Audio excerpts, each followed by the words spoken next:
What's up, YouTube? Welcome back to Celio's Network. Today we're going to look at the top placing decks of the recent GG Tour tournament that happened on January 2nd. Over 300 people played in this event, so this is the biggest event of 2022 so far, the first major one, and we'll get to see the results of a pretty large event and the meta share and the deck lists and whatnot, so interesting to take a look at this today. Before we get into it, shout out to PotownStore.com, the best place to get PTCGO codes, CardTrooperGames.com, where you can find physical Pokemon TCG product, and PokemonCard.io. You can use code Celio for 5% off at Potown and Card Trooper, and also check out the brand new Beast Coast Pokemon YouTube channel. Links for all of this will be in the description down below. Also, be sure to subscribe to this channel if you haven't already. So let's take a quick look at the meta share here. So over 300 people played in this event, and the only archetype with over 10% of a meta share was Mew Genesect, and it actually had over a 20% meta share as well. So on average, 1 out of 5 of your rounds should be against Mew. Almost 1 out of 4 of your rounds on average would be against Mew. So if you're playing a deck that was bad against Mew, this was probably rough for you. If you're playing a deck that was good against Mew, it was probably good for you. Just looking at these numbers. Then in the 5 to 10% range, we had Victini VMAX, Sableye V variants, which we will get into, Rapid Strike Urshifu variants, Single Strike Urshifu, and Jolteon VMAX. So these Sableye and Teleon decks are kind of based off of the Baby Hoopa deck, or the Hoopa Moltres, the Baby Moltres deck, the Moltres Hoopa Inteleon deck with the Tapu Koko, the creation of Ross Cawthon. Players have been experimenting and expanding on that deck. We'll also see some decks listed in other that were similar to this. So why don't we just check this out to start out, since it is listed in other and I don't want to forget about it. This is the 9th place deck that Bubble Top cut. So very similar to the Baby Moltres Hoopa kind of deck, but it also has Galarian Weezing being involved and one Sableye V. And I think this is a really cool deck, and I like the Galarian Weezing. It can just kind of lock players out early on with the ability lock. And then if we go down to the standings, we'll also see Vinny Fernandez played a similar deck with Galarian Weezing, and he placed in the top 16 with it, playing 2 Sableye. So I just wanted to make that little differentiation there, that the 9th place deck is listed as other just because it only has 1 Sableye, whereas the other Sableye decks have 2, so they're listed as Sableye. But you will see we have first place Sableye, 9th, 10th, and 13th place are Sableye with Galarian Moltres decks. So 4 out of the top 16 were this kind of rogue concept that is probably not going to be considered a rogue deck moving forward. So let's focus from here on out on the top 8 of this event, however. So in the top 8 of this event, we had 2 Mew VMAX decks, and that was the most popular deck, remember, with over 20% of the meta share being Mew VMAX decks. And then 2 Jolteon VMAX. Jolteon was the second most popular at almost 10%. 2 Single Strike, the third most popular deck at almost 10%. 1 Rapid Strike, the fourth most popular deck. And then 1 Sableye Moltres deck in first place, winning the whole event. That was the 5th most played deck. Very surprising, actually, to me that the Sableye v Galarian Moltres and Teleon build was the 5th most popular deck. But David Hendrickson won this event completely undefeated with the Sableye Galarian Moltres deck, 15-0-2, taking 15 wins, 0 losses, and 2 ties. And so let's look at David's exact list for this Sableye v Galarian Moltres deck. Now, do note when I say Galarian Moltres, I am specifically talking about the Galarian Moltres with Malevolent Charge. There are no Galarian Moltres V in these decks. or at least David's first place list. So this Galarian Moltres has the Malevolent Charge ability. When you play it from your hand, you can attach up to 2 Dark Energy from your hand to this Pokemon. And then Fiery Wrath for Dark colorless does 20 plus 50 more for each prize card your opponent has taken. So players have really realized the ability of, or the potential of this Galarian Moltres card to really make comebacks against V and VMAX decks that are taking early prize leads and focusing on a single prize game, but also a double prize game because in years past we would try to combat 2 prize decks with single prize decks, but now when we have a lot of 3 prize decks, attackers that are worth 3 prizes, even using a card like Sableye V that is a 2 prize Pokemon, which rewards 2 prizes when knocked out, even that can swing the prize trade into your advantage. The Tapu Koko, of course, has free retreat, so it's a nice pivot when something's knocked out. You can send it out, but it also has the Allure attack that allows you to draw 2 cards. So that is the first place deck. I really like this deck, and I hope we continue to see more of it. I also really like the Galarian Weezing build of it as well.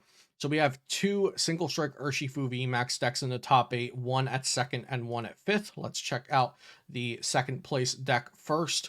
It is including one of the Morpeko with Explosive Discontent.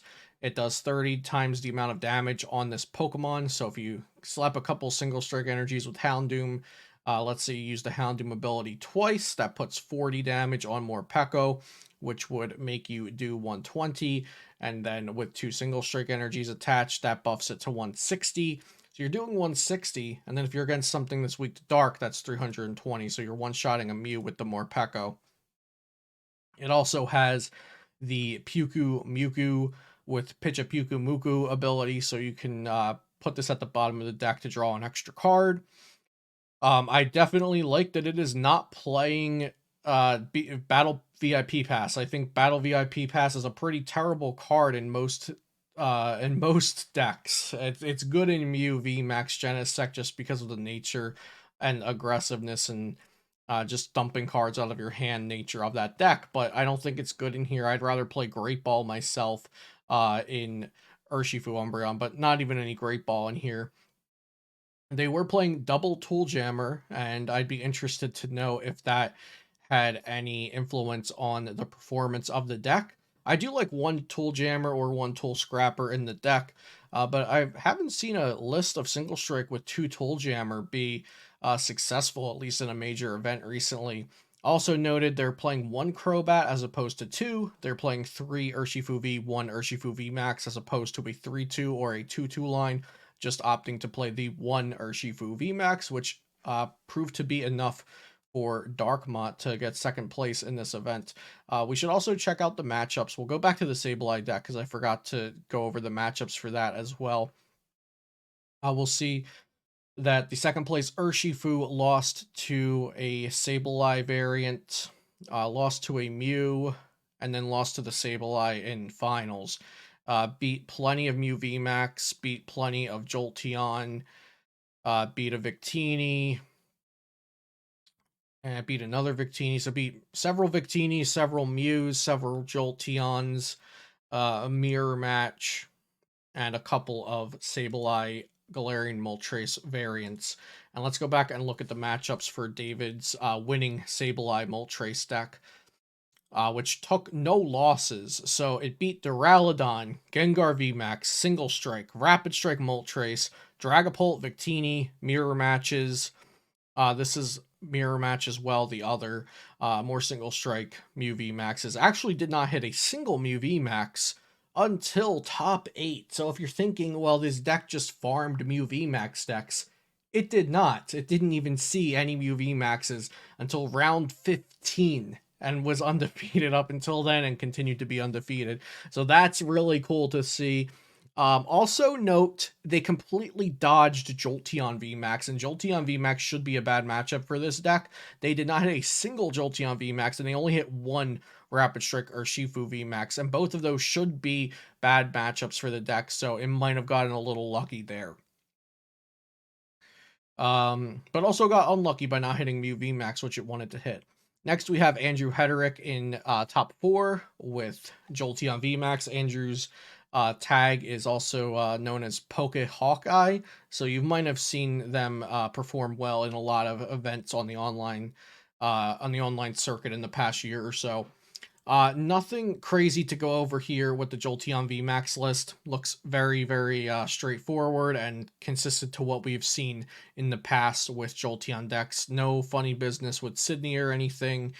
Just the one Cheryl, 2 Galarian Zigzagoon, couple Scoop Up Nets, 1 Fan of Wave, 3 Path of the Peak, 2 Capture Energy to be more consistent. Just looking like a consistent build that's pretty run of the mill. Oh, and we can also go ahead and check out the matchups here. Um, So did not hit any hit one rapid striker Shifu and actually was able to win. Usually you have to get really lucky to win the rapid strike matchup, but the single strike matchup is almost a 50-50. Other than that, beat many Mew V Maxes, lost to one Gengar. Oh, actually, they hit 2 rapid striker Shifu V Maxes and beat both of them. Very interesting. Beating a Rapid Strike Inteleon, a Jolteon, a bunch of mirror matches, and then eventually lost to Single Strike Urshi in the top 4. Next, we've got Mew VMAX in 4th place. Mew VMAX playing double Meloetta, which is a great single prize attacker. Also using Oricorio. This Oricorio can be good against Jolteon, since it reduces damage done to all of your Fusion Strike Pokemon. They are playing double Fan of Waves, which is a good tech for the mirror. Also playing an Escape Rope, which is a good tech for the mirror. If the opponent swings with Meloetta and then you want to Escape Rope them into a multi-prize Pokemon, so you can knock that out as opposed to knocking out the Meloetta. Other than that, nothing fancy going on here, but let's look at the matchups of the 4th place Mew VMAX deck. So in Swiss, the first 8 rounds, they went 6-2, losing to a Suicune Ludicolo and a single strike Urshifu VMAX. And they beat a plethora of different kind of decks. Jolteon VMAX, a Sableye Moltres variant. They beat Eternatus VMAX, a Mirror Match Ice Rider, and Rapid Strike Urshi. In Swiss Phase 2, they beat Mirror, Mirror, Mirror. They beat Ice Rider, and they beat one single strike, also losing to a single strike, and then eventually beating Rapid Strike Urshi in Top Cut, and then losing to Sableye in the final round of Top Cut. Or in their final round of Top Cut, sorry. And then 5th place, we have another single strike Urshifu VMAX. This player is running the 4 Battle VIP pass. They're running another Crobat, another single strike Urshifu VMAX, a Tool Scrapper instead of Jammer, so you'll see some differences here, but the core skeleton of the deck stays the same. I'm not a huge fan of the Battle VIP pass myself in single strike Urshifu VMAX. Notably, they lost to Vinny Fernandez playing the Galarian Weezing version of the Sableye Moltres deck.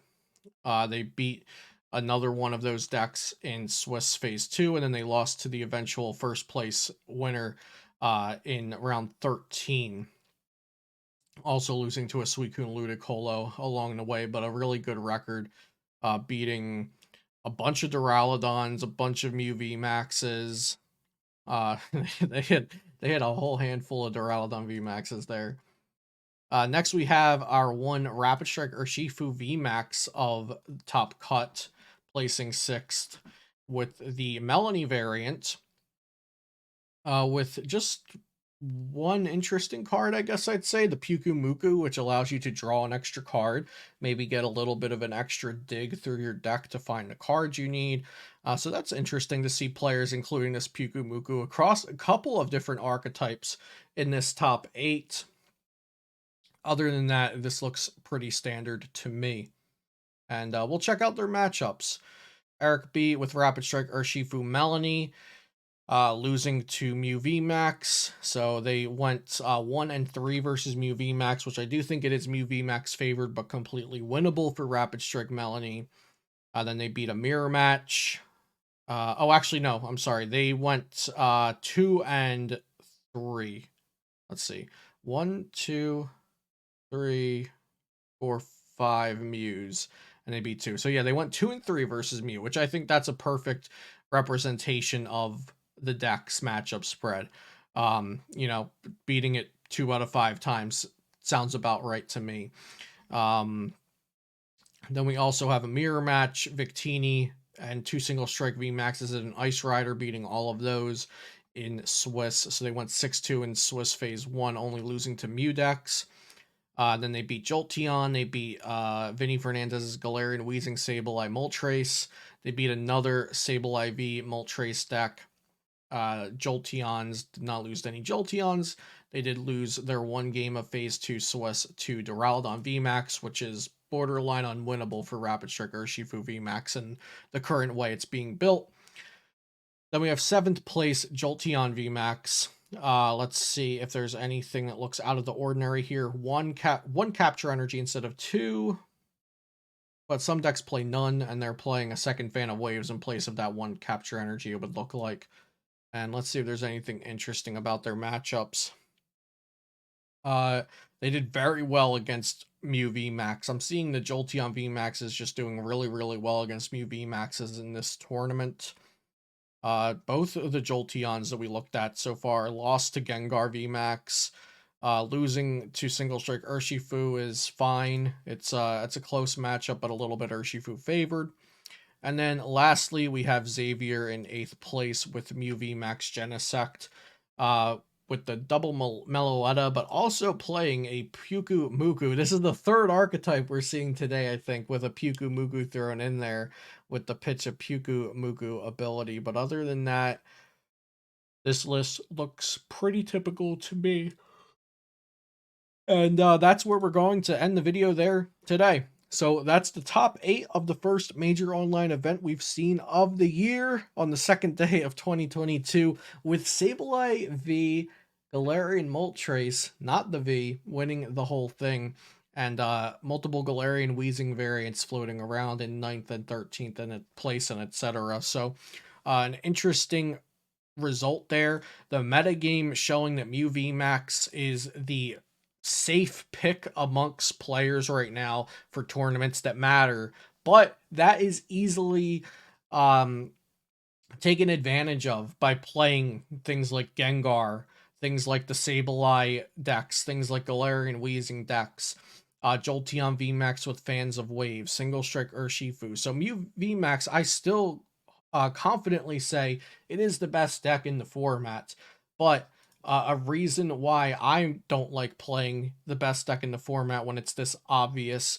Number one is mirror matches, because the deck's going to have a 50-50 matchup against the mirror unless you find a really good tech that swings it. And it's going to just come down to who draws better most of the time. So I don't like that when the best deck is very, very popular. I don't like playing the best deck for that reason of the mirror match unless I have a good tech. And secondly, because you can have these decks that just come out and almost outright beat it. And I love the Hoopa, Moltres, Sableye, whatever kind of deck you want to call it. This deck, I love it because it has layers to it. You have strategy. You have going behind on prizes on purpose. You have single prize attackers to give you advantage in the prize trade. And I also really like the build that Vinny Fernandez played because I love me some Galarian Weezing. I actually didn't wake up in time to play in this tournament myself. I kind of woke up and then just went right back to sleep because I didn't get enough sleep. So I didn't end up playing it, but the deck I submitted for the event was a Galarian Weezing Hammers deck, similar to one I've played in the past. So not exactly this, but a Galarian Weezing deck all the same, and I love me some G-Weezy. So that's going to be the end of this video, looking at the GG Tour results in the top 8 of a 300-plus player event. If you enjoyed this video, please leave a like and a comment, and consider subscribing to the channel if you have not already. For more Pokemon TCG content, check out my sponsors and other links in the description down below, and I'll see you next time here on Celio's Network.